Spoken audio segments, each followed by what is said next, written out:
नमस्कार, मैं हूं प्रदीप। आप देख रहे हैं मंगलमय संस्था समाचार। सेशन कोर्ट में आज लड़की के बयान हुए। चूंकि कल संत श्री आसाराम जी बापू के पक्ष के वकीलों के द्वारा ऐसी अर्जी थी कि उनके माता पिता कोर्ट में मौजूद नहीं रहेंगे, क्योंकि उनके माता पिता इस केस में अहम गवाह हैं। इस पर कोर्ट ने संज्ञान लेते हुए उसके माता पिता आज कोर्ट में मौजूद नहीं रहने का आदेश दिया है और आज से लड़की के बयान शुरू हो चुके हैं। इस दौरान उनके माता पिता कोर्ट में मौजूद नहीं थे और लड़की के बयान कल भी होने की संभावना है। 13 अप्रैल को महावीर जयंती है। कौशंबी नगर का राजा विजय प्रताप रानी सुनंदा के कुख से उसका जन्म हुआ। हाथ बिना का बालक, पैर बिना का बालक देखकर रानी बिचारी कैसी हो गई। बड़ी बड़ी विचित्र आंखें और राक्षसी जैसे दांत, भयानक चेहरा और मांस की लोथ। दाई ने देखा, रानी तो एक बार चीखी कि ये मेरे कुख से ये भयंकर आपदा, लेकिन मां का हृदय मां होता है।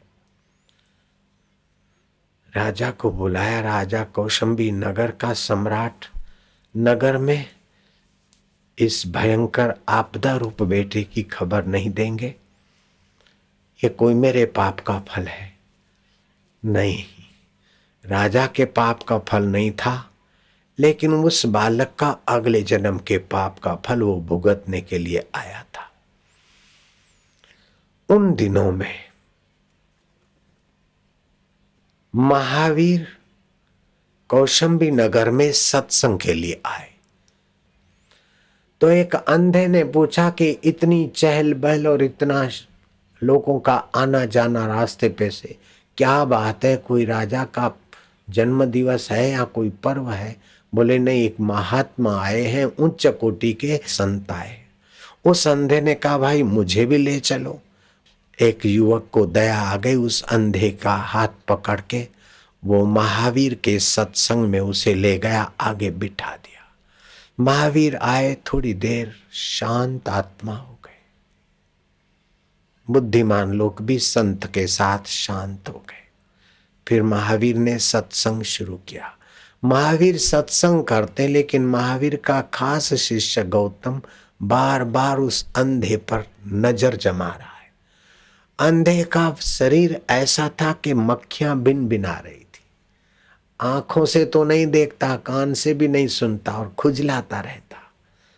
गौतम बार बार उधर देखता था तो महावीर की नजर पड़ी। सत्संग पूरा हुआ तो महावीर ने पूछा कि गौतम तुम तो उत्तम साधक हो, संत के सामने एक टक देखकर सत्संग सुनने से अनंत गुना पुण्य होता है, तुम जानते हो, फिर भी तुम बार बार किसी उस अंधे के तरफ देख रहे? बोले हाँ प्रभु, एक गलती हो गई कि हमको लगा कि इस अंधे ने कितने भयंकर पाप किए होंगे। इस अंधे को देखकर तू दंग रह जाता है। बोले इससे भी कोई ज्यादा दुखी या पापी होगा?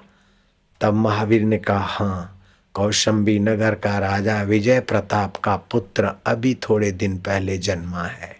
इस अंधे को तो हाथ भी है, पैर भी है और कान भी थोड़े बहुत कभी सुन लेते, लेकिन वो सुनता भी नहीं, बोलता भी नहीं, चलता भी नहीं, लेता देता भी नहीं, हाथ ही नहीं निकले। तो गौतम ने कहा भगवान आज्ञा हो तो उसको मैं देखने जाना चाहता हूँ। आज्ञा लेकर गया तो रानी और कौशंबी राजा ने देखा कि संत का खास शिष्य। महाराज कैसे आना हुआ? बोले तुम्हारे घर में जो तल घर में पड़ा है, किसी को खबर नहीं दी, एक भयंकर आत्मा जन्मा है, मैं उसको देखना चाहता हूँ। उसका नाम तुमने मकराक्ष रखा है।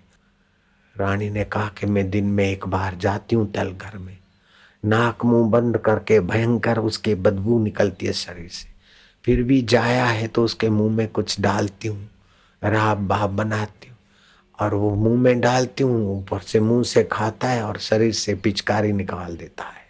और वो गंदगी ऐसी है कि वहाँ महाराज आप नहीं चल सकते। बोले नहीं मुझे चलना है। तो महाराज को आप सिर बांधा, मुंह पर पट्टी बांधी, एक बड़ी चादर जैसे सारा शरीर ओढ़ के, थोड़ी आंखें खुली रख के महाराज को ले गए। महाराज ने अपनी आंखों से उस मकराक्ष को देखा, चकित हो गए। जब महावीर के पास पहुंचे तो गौतम बड़े उदास थे। महावीर ने कहा, क्यों उदास हो? बोले, भंते ये क्या बात है, ये कैसी कर्म की गति? हाथ नहीं, मनुष्य का बालक, और हाथ नहीं, पैर नहीं, कान नहीं, आंखें विचित्र दिखती नहीं और भयंकर आंखें फाड़ फाड़ के यूं कर रहा है, और खाते ही शरीर में से बदबू बदबू निकलती है। उसके कौन से कर्म का फल होगा? महावीर कहते हैं कि कुछ जन्म पहले सुकर्णपुर का एक बड़ा अधिकारी 500 गांवों का स्वामी था। फिर भी इसने पाप ताप करना नहीं छोड़ा और लोगों का शोषण और लोगों का दमन कर करके और बड़ा बनने के लिए उसने अपने हाथों से, अपने पैरों से और अपने कानों से चमचागिरियों की बात सुनकर न जाने क्या क्या जुल्म किए। उन सारे जुल्मों का फल भुगतने के लिए प्रकृति ने उसको ये दंड भोगने के लिए शरीर दिया। राजा होने की वासना थी इसलिए राजपुत्र तो बना, लेकिन हाथ नहीं, पैर नहीं, कान नहीं, और भुगत रहा है पीड़ा। गौतम, कर्म की गति बड़ी गहन है। कर्म करते समय आदमी पीछे मुड़कर नहीं देखता है, लेकिन कर्म का फल जब भोगना पड़ता है तो पाहि माम करता है। अवश्यमेव भोक्तृत्वम कृतम कर्म शुभाशुभम। जीव को अपने शुभ अशुभ कर्म का फल भुगतना पड़ता है, ये अवश्यम भावी है। बोले ये अन्याय हो गया, अन्याय नहीं होता, जो होता है न्याय ही होता है। अगर कोई अन्याय करता है तो आपको वो देर सबेर उस अन्याय करने वाले से भी न्याय होगा। पूज्य संत श्री आसाराम जी बापू अपने सत्संगों में स्वास्थ्य के अनेकों नुस्खे बताते हैं। आप ग्रीष्म ऋतु में कैसे स्वस्थ रहें, देखिए पूज्य बापू जी की ये सत्संग से। फास्ट फूड और ठंडे पेयों के द्वारा भी हमारा स्वास्थ्य धुंधला कर रहे हैं। ठंडे पेय बाजारू पीने की अपेक्षा शिकंजी पीना चाहिए, अथवा तो आंवले का चूर्ण लेकर उसका घोल बना दे, थोड़ा सा उसमें मिश्री विश्री डाल दे, हाय जरा सा काला नमक चुस्की लेके पी। बाहर के 7-8 रुपये पेय तो तुम्हारी बहुत हानि करते और ये बहुत फायदा करेगा। 98 का पेय, 50 पैसे का पेय। सीधी दही खाना स्वास्थ्य के लिए हानिकारक है। पानी मिलाकर ही दही का उपयोग करें, उसके गुण बढ़ जाएंगे। तक्रम। इन दिनों में अगर आपको गर्मी सताती है तो बाहें नथुनों से श्वास ले, रोकें और दाहें से छोड़ें, 3-4 बार करें। कितनी भी गर्मी का प्रकोप होगा, सुरक्षित रहेंगे। गरम गरम वातावरण से घर गए और फ्रिज का पानी पिया तो आपने अपने साथ दुश्मनी की। शरीर ठंडा रहने दो जरा, फिर आराम से वातावरण में, खुले वातावरण में रखा हुआ पानी पियो, फ्रिज का पानी और फ्रिज में रखे हुए व्यंजन इस सीजन में स्वास्थ्य के लिए हानिकारक है।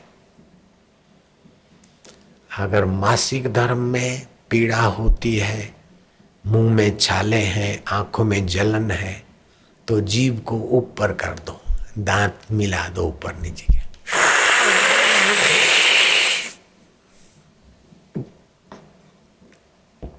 घूंट भर के श्वास पियो 3-4 बार।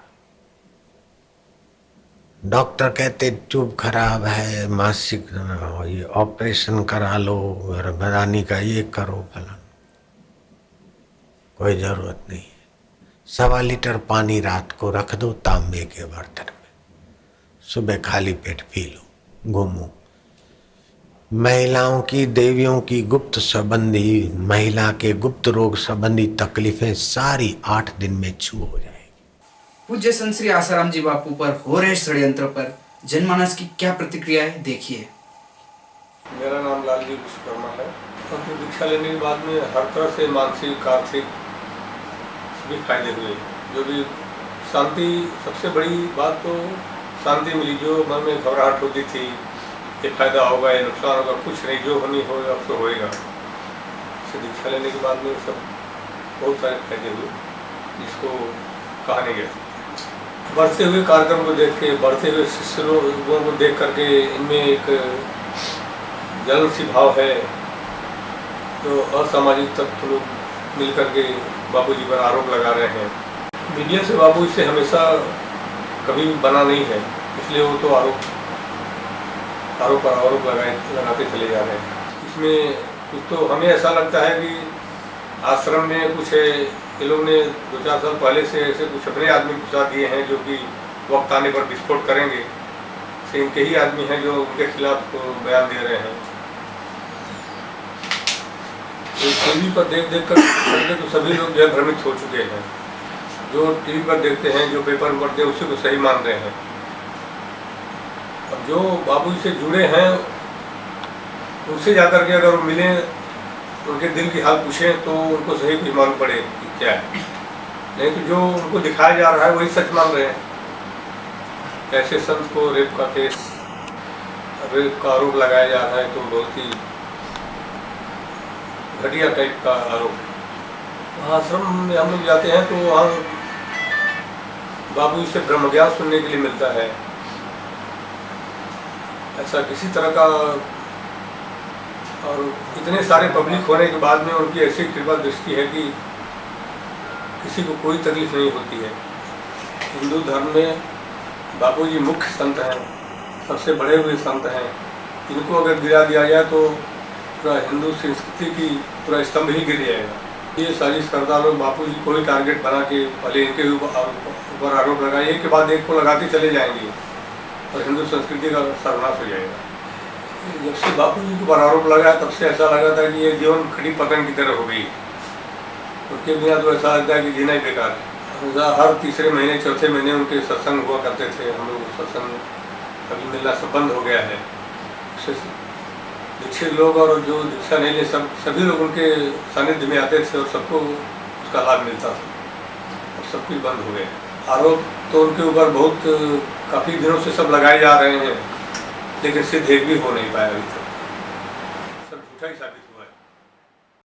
12 अप्रैल को भगवान वामन द्वादशी है। भगवान के 24 अवतारों में से एक यह 17वां अवतार है। सालों पहले एक ज्योतिषी ने पूज्य संत श्री आसाराम जी बापू के श्री चरणों में वही लक्षण देखे जो भगवान वामन अवतार के श्री चरणों में राजा बलि ने देखे थे। रतलाम के आश्रम में शिविर थी। राजस्थान प्रतापगढ़ से कुछ साधक आए थे। उनमें एक 75 वर्ष की आयु के बुजुर्ग ब्राह्मण थे, बड़े विद्वान थे, उच्च कोटि के ब्राह्मण थे। वो लाइन में दर्शन करने को आए तो बापूजी से कहा कि बापू, मेरी श्रद्धा थी, संकल्प था कि मैं आपके चरणों का पूजन करके फिर ही कुछ खाऊंगा, नहीं तो मैं खाऊंगा नहीं। बापू ने कहा नहीं, चरण स्पर्श नहीं करने देते, जाओ। ब्राह्मण ने बहुत प्रार्थना की कि बापू मेरा संकल्प था। ब्राह्मण की आंखें भर आई, एक तो बुजुर्ग और फिर ब्राह्मण और इतने विद्वान। बापूजी को दया आई और कहा कि चलो लो। अपना कर कमल दिया। ब्राह्मण ने थाल रखा नीचे और गंगा जल से अभिषेक किया। फिर ब्राह्मण की भावना देखकर बापूजी ने चरण स्पर्श का भी मौका दे दिया। ब्राह्मण ने गुरु जी के चरण कमलों की रेखाएं देखी, कर कमलों की रेखा देखी, चिन्ह देखे। फिर ब्राह्मण माइक में बोल पड़ा। मैं उस समय वहीं था, रतलाम के आश्रम में। वो बुजुर्ग ब्राह्मण कहता है कि मैंने संकल्प किया था, वो संकल्प गुरु की कृपा से पूरा हुआ। गुरु जी के चरण कमलों का और कर कमलों का स्पर्श करने का सद्भाग्य मिला, पूजा का सौभाग्य मिला। तो मैंने चरण कमलों की, कर कमलों की रेखा चिन्ह देखे। 75 वर्ष की आयु है। कई लोगों के हाथ की रेखाएं, पग की रेखाएं मैंने देखी, लेकिन गुरु जी के चरण कमल और कर कमल देखे तो मुझे भागवत का 8वां स्कंद याद आ गया। वो ब्राह्मण कह रहा है, मैं उसके शब्द दोहरा रहा हूं। उसने कहा मुझे श्रीमद् भागवत का 8वां स्कंद याद आ गया। 8वें स्कंद में बलि राजा की कथा आती है कि बलि राजा के यज्ञ मंडप में भगवान वामन रूप लेकर आए और कहा कि मैं मेरे पैर से नाप सकूं 3 पैर जितनी भूमि तू दान में देने का संकल्प कर। बलि राजा ने संकल्प किया और भगवान ने वामन में से विराट रूप धारण कर लिया। वो ब्राह्मण कह रहा है, विराट रूप धारण कर लिया और एक पैर से पृथ्वीलोक, दूसरे पैर से ब्रह्मलोक नाप लिया। फिर कहा कि बोल तीसरा पैर कहाँ रखूं? तो बलि राजा ने भाव में आकर कहा तीसरा पैर आप मेरे सिर पर रख दो। तो भगवान ने जो अपने चरण उठाए बलि राजा के सिर पर रखने के लिए, उस समय भगवान के चरणों में जो चिन्ह थे, शंख पद्म गदा चक्र त्रिशूल आदि, वो चिन्ह आज मुझे बापू के चरण कमलों में दिखाई दे। सच से जुड़ी हुई खबरों के लिए आप बने रहिए मंगलमय चैनल पर। फिर कर मिलेंगे, तब तक के लिए इजाजत दीजिए। नमस्कार।